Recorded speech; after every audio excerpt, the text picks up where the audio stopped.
Episode के starting में हमें दिखाया जाता है वैलहला एकेडमी का सीन, जहाँ पे हर साल हजारों स्टूडेंट अप्लाई करते हैं, लेकिन उनमें से भी हर 500 में सिर्फ एक सिलेक्ट हो पाता है और जो लोग एक्चुअल में ग्रेजुएट होते हैं उनका नंबर 150 से भी कम होता है। सीन शिफ्ट होता है वैलहला के चीफ कॉम्बैट इंस्ट्रक्टर सांगचुओ ली पर, जिनसे मिलने डॉन यू क्लैन का सन मिनजुन यू आता है। इंस्ट्रक्टर पूछते हैं क्या आप अपनी भतीजे को देखने आए हैं। मिनजुन यू बोलता है हाँ बिल्कुल, हमारे क्लैन को बहुत ज़्यादा एक्सपेक्टेशन है सोयून से। सोयून जो कि प्रोडिजी है डॉन यू क्लैन की, 10 साल की एज में उसने माना को अचीव कर लिया था हाई स्कूल में, और 13 साल की एज में उसने माना को स्वॉर्ड के साथ इन्फ्यूज करना सीख लिया था। 16 की एज में उसने अपने क्लैन के कई सारे हंटर्स को हरा दिया था। इंस्ट्रक्टर पूछते हैं क्या इसके अलावा भी और कुछ है। मिनजुन कहता है क्या आपको बिलीव होगा कि वो क्लैन के गार्डन के साथ कम्युनिकेट कर सकती है। ये सुन के इंस्ट्रक्टर शॉक हो जाते हैं। हमें बताया जाता है कि कोरिया के 5 सबसे बड़े क्लैन के बड़े होने का रीज़न उनके गार्डियन कॉन्स्टलेशंस हैं। नॉर्मली एक हंटर ब्लेसिंग रिसीव करता है अपने गार्डियन कॉन्स्टलेशन से, या तो वो उनके साथ कांटेक्ट बना लेता है, लेकिन जो गार्डियन कॉन्स्टलेशन है 5 ग्रेट क्लैंस की, वो बाकी सभी कॉन्स्टलेशन से सबसे ज़्यादा अलग है। सबसे पहले आता है डॉन क्लैन का sword code, mountain Jang clan का spear phantom, the truth Choi clan का ब्लेड किंग, और द अर्ली ओह क्लैंस का फिस्ट किंग, और पी डू क्लैन का बो गॉड। जो मेंबर्स हैं 5 ग्रेट फैमिलीज की, वो ब्लेसिंग पाते हैं अपनी कॉन्स्टलेशन से और शो करते हैं आउटस्टैंडिंग टैलेंट और एबिलिटीज़ को। फिर भी यहाँ पे एक डिफरेंस है ब्लेसिंग पाने में और एक्चुअल कम्युनिकेट करने में कॉन्स्टलेशंस के साथ, क्योंकि कम्युनिकेट करना गार्डियन कॉन्स्टलेशन के साथ मतलब है कि वो डायरेक्ट कॉन्टैक्ट में है उनके साथ। इंस्ट्रक्टर बोलते हैं कि इसका मतलब शोयुन सच में एक प्रोडिजी है। मिनजुन बोलता है कम ऑन, क्यों ना इसको हम स्क्रीन पे देखें सीनियर। इंस्ट्रक्टर कहते हैं क्या बात है, अब मैं आपका सीनियर हो चुका हूँ। हमें स्क्रीन पे हमारे एमसी और सोयून की फाइट दिखाई जाती है। हमें हमारे एमसी का नाम बताया जाता है जिसका नाम है जो किम A17। इंस्ट्रक्टर बोलते हैं कि वो बहुत ही ज़्यादा रिलैक्स लग रहा है, शायद इसलिए क्योंकि उसे पता लग गया है कि सोयून एक प्रोडिजी है, और लेकिन इससे हमारे एमसी को कोई फर्क नहीं पड़ता है। वो मस्त खड़ा होकर उबासी मार रहा होता है।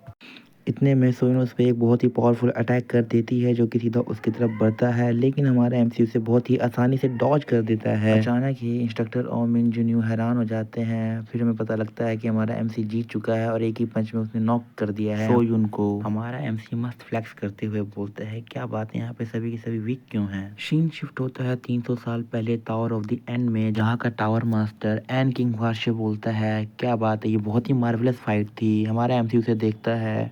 हमारे एमसी का पूरा नाम पता लगता है जिसका नाम होता है मार्शल आर्ट गॉड ह्यून ओ किम। हमारा एमसी एक जोरदार किक मारता है विलन के फेस पे और उसे एंड कर देता है। तभी हमें सिस्टम की तरफ से नोटिफिकेशन दिखाया जाता है कि आपने टावर ऑफ द मास्टर को एंड कर दिया है और डिस्ट्रक्शन ऑफ वर्ल्ड को सक्सेसफुली रोक दिया है। तभी हमारा एमसी बोलता है क्या टावर कोलैप्स कर रहा है क्योंकि मैंने इसके मास्टर को किल कर दिया है। हमारा एमसी कहता है डैम इट, मुझे लगा था अब आखिरकार मैं एक कंफर्टेबल लाइफ जी पाऊंगा, लेकिन तभी एक बड़ा सा रॉक हमारे एमसी के सर पे गिरता और हमारे एमसी का दी एंड हो जाता है। तभी हमारा एमसी रिइंकार्नेट हो जाता है जियो किम की बॉडी में। हमें बताया जाता है कि अभी 300 साल हो चुके हैं टावर ऑफ द एंड को कोलैप्स किए हुए। हमारा एमसी बोलता है कि अगर मैं इस बॉडी को अडेप्ट कर लूँगा तो बहुत ही ज़्यादा चांसेस है कि इस बार मैं अपनी लाइफ को बहुत ही लग्जरियस तरीके से जी पाऊँगा, इससे पहले कि वो विंडो अपीयर हो जाए। तब हमारे एमसी को सिस्टम की तरफ से नोटिफिकेशन आता है कि टावर ऑफ द एंड दोबारा 5 साल में रीअपीयर होगा, प्रिपेयर हो जाइए उसके लिए। हमारा एमसी सर पे हाथ रख कर बोलता है कि क्या इस सिस्टम को मुझसे कोई दुश्मनी है, ये हर बार मुझे क्यों मिल जाता है। हमारा एमसी बोलता है इस बार मैं टावर को पूरी तरीके से रोक दूंगा, और अपने ख्यालों में सोचता है कि उसके बाद मैं एक लग्जरी लाइफ आराम करूंगा। तभी हमारे एमसी को नोटिफिकेशन आता है कि रिक्लेम करो अपने वेपन्स और मेमोरीज को वैलहला के कॉन्स्टलेशन चैम्बर में से। हमारा एमसी सोचता है कि वेपन्स के बारे में तो मुझे पता है, बट मेमोरीज कौन सी, इसके लिए मुझे सबसे पहले वैलहला एकेडमी को फाइंड करना पड़ेगा। तभी सीन शिफ्ट होता है वैलहला एकेडमी की तरफ। आज है डे 4, टॉप 10 सिलेक्शन मैचेस आज ही शुरू होंगे। हमारा एमसी बेंच पे बैठा होता है। तभी हमारे एमसी को अनाउंसमेंट सुनाई देती है कि जिनका मैच शुरू होने वाला है वो प्लीज़ अरीना की तरफ आ जाएं। तभी रेफरी अनाउंसमेंट करता है फाइटर्स अपनी पोजीशन ले लीजिए, और हमारे इंस्ट्रक्टर बोलते हैं कि कल के मैच के मुताबिक आज ज़्यादा लोग और आज ज़्यादा स्पेक्टेटर्स आए हुए हैं। तभी हमें हमारे एमसी के अपोनेंट के बारे में बताया जाता है जो कि eldest son of the early clan है जिसका नाम है सेयुक ओह। सियोको हमारे एमसी को देखता है और सोचता है कि ये तो कुछ खास नहीं, क्या ये वही है जिसने सियोन को डिफीट किया था, मुझे ये कुछ स्पेशल नहीं लगता है। सियोको हमारे एमसी को बोलता है मैं तुझे इजीली डिफीट कर दूंगा। हमारा एमसी सियोको को बोलता है कि अगर ऐसी बात है तो GTHL। सियोको पूछते हैं हमारे एमसी को इसका क्या मतलब हुआ। हमारा एमसी बहुत ही कूल तरीके से बोलता है इसका मतलब है गो टू हेल लूजर। तभी फाइट की बेल बजती है और पहला एपिसोड यहीं ख़त्म होता है। एपिसोड की स्टार्टिंग में हमें बताया जाता है कि जो सियोक है वो एल्डेस्ट सन है अर्ली ओह क्लैन का। हमें बताया जाता है कि सियोक स्ट्रेटेजी मार्शल आर्ट और अकेडमी में बहुत अच्छा नहीं था, फिर भी उसके पास एक एक्स्ट्रा ऑर्डिनरी टैलेंट था जो थी उसकी बहुत स्ट्रॉन्ग बॉडी। जो चीज़ें परफॉर्म करने के लिए बाकी सभी को माना की यूज़ करनी पड़ती थी वो शौक अपने बेयर हैंड से कर दिया करता था सिर्फ स्ट्रेंथ की बदौलत। छोटी सी ट्रेनिंग ही उसे नोटिसेबली स्ट्रॉन्गर बना देती थी। सियोको इस टैलेंट के साथ पैदा हुआ था जिसकी वजह से उसे एक बहुत ही तगड़ा प्रोडिजी मानना जाने लगा। नेक्स्ट सीन में हमें दिखाया जाता है कि सियोक और किम एक दूसरे के सामने खड़े होते हैं। सियोको हमारे किम पे बहुत ही ज़्यादा गुस्सा हो रहा होता है और बहुत ही तगड़ा एक पंच उस पर अटैक कर देता है। तभी हमारा किम सोचता है कि फिजिकल फाइट में मेरा कोई चांस नहीं है इसके सामने, लेकिन एक फाइट और एक बैटल सिर्फ फिजिकल स्ट्रेंथ की बदौलत नहीं जीती जाती है। इतने में सियोको एक बहुत ही जोरदार पंच लॉन्च कर देता है हमारे किम पे, मगर हमारा किम एज यूजुअल उसे बहुत ही ईजिली डॉज कर देता है।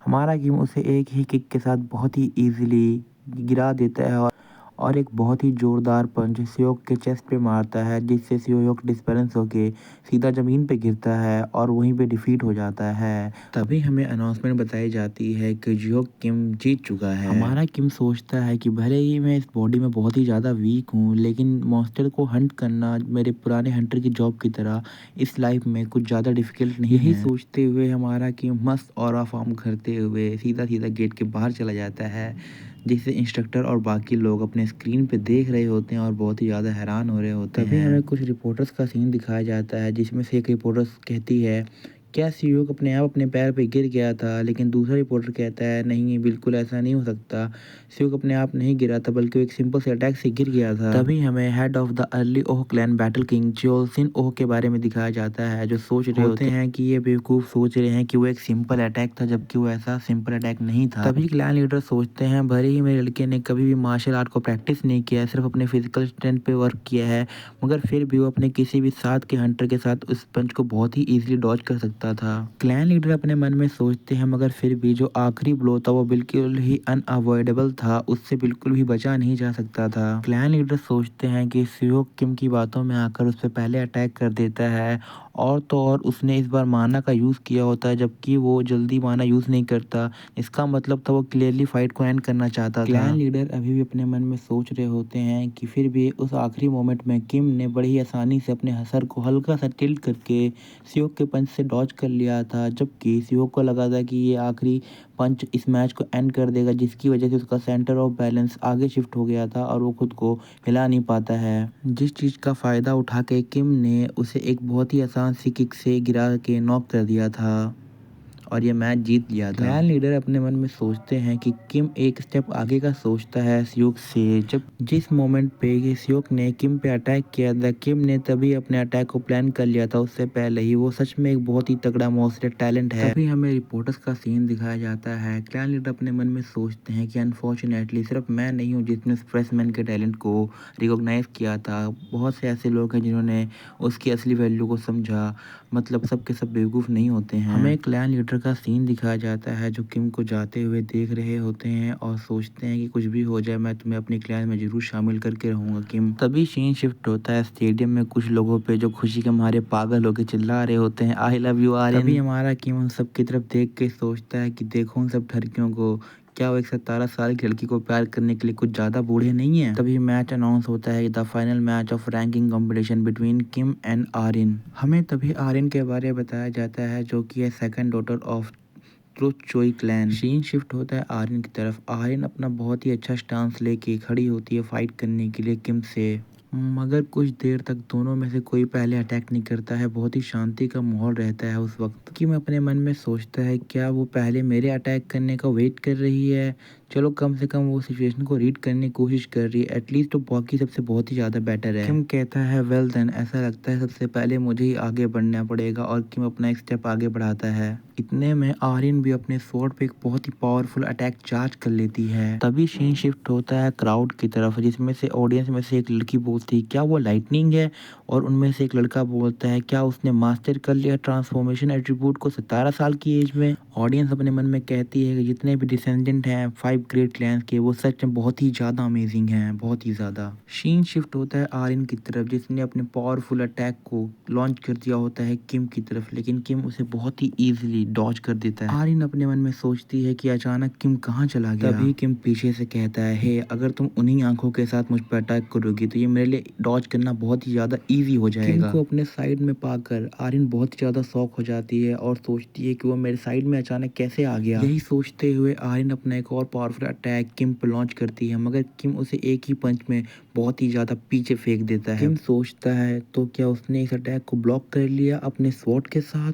नो वंडर, मुझे लगा ही था कि मैंने किसी बॉडी को हिट नहीं किया है। इतने में आर्यन अपने मन में सोचती है कि वो सच में बहुत ही ज़्यादा पावरफुल है। आर्यन ये सब अभी सोच ही रही होती है कि इतने में किम उसे बोलता है क्या तुम ये पंच ब्लॉक करके दिखा पाओगे, और इतने में ही किम उसे बहुत ही जोरदार एक पंच मारता है, जिससे वो बहुत ही ज़्यादा पीछे जाके नॉक हो जाती है। किम अपने मन में सोचता है कि जो उसने स्वॉर्ड टेक्निक यूज़ की थी, पता नहीं मुझे क्यों बहुत ही ज़्यादा ऑडली फैमिलियर लग रही थी। किम अपने मन में सोचता है कि ये सब मैटर नहीं करता है जब तक मैं जीत रहा हूँ, और अनाउंसमेंट होती है कि किम जीत चुका है। तभी हमें स्क्रीन पे वैल्हैला एडमिशन के टॉप 10 बच्चों का नाम दिखाया जाता है, जिसमें पहले नंबर पे जोहुक किम होता है, दूसरे पे आर्यन चोई, और तीसरे पे जू उन जांग होता है। हमारा किम जैसे ही मैच खत्म करके एकेडमी के बाहर आता है, उसे बहुत ही सारे रिपोर्टर्स घेर लेते हैं और क्वेश्चंस पूछने लगते हैं। कई सारे रिपोर्टर उसे कहते हैं क्या मिस्टर किम आप हमारे क्लैरिटी गिल्ड में आना चाहेंगे। नहीं नहीं मिस्टर किम, क्या हमारे 30 साल पुराने गिल्ड में आना चाहेंगे। उनमें से कुछ रिपोर्टर कहते हैं कि प्लीज़ आप हमारे गिल्ड में आ जाइए, हम आपको बेस्ट ट्रीटमेंट दे देंगे। सभी के सभी रिपोर्टर चिल्ला रहे होते हैं please mister Kim join our guild, please mister Kim join our guild. इतने में किम बहुत ज़्यादा गुस्सा हो जाता है और चिल्लाता है कि दूर हटो सभी के सभी। और इसी के साथ सेकंड चैप्टर एंड होता है।